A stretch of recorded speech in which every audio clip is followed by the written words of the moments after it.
When I was granted visitation when I was at Recovery Point, man, I told myself, like, I don't care how long it takes or what I got to do, I'm gonna get full custody of my daughter. So that was a 6 year journey that actually started about 2 months before I got locked up, and I was never in a position to do anything about it, obviously, until I got done with Recovery Point, right? So here it's like, here's what I need to do. Um, I got to have a lot of patience, which, incarceration and the point taught me that. Taught me a whole lot of that, and acceptance, If you didn't right? teach you anything, taught you patience. And the acceptance too, right? To know that this is something that is going to take time. I can't rush the process. I have to trust that God is going to put the pieces into place when the time's right. And that's hard for a lot of people to do. Like, if you tell somebody, like, hey, you got to do this for 6 years in order to get to this goal, a lot of people are not going to stay the course on that.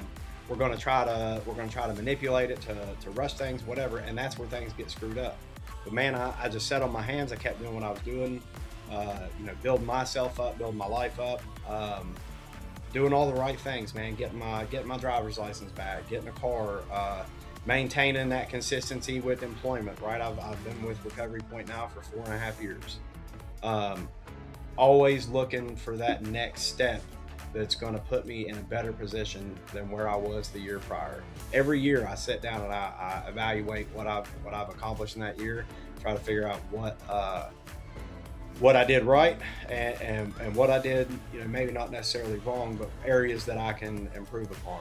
And so yeah, man, last October, the last piece fell into place, man.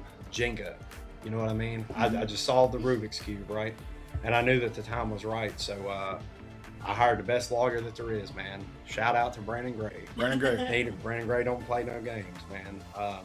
I told him what the situation was, man, and he made me. He didn't say I promise, but he said, guarantee you'll have your daughter by the end of this week. So that was on a Tuesday. Friday they called me and they said, here's the paperwork, go get your daughter.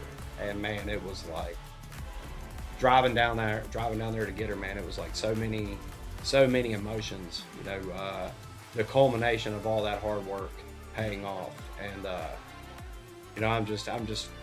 I'm not grateful for the way that things have played out over the last several years, but obviously it made me who I am today.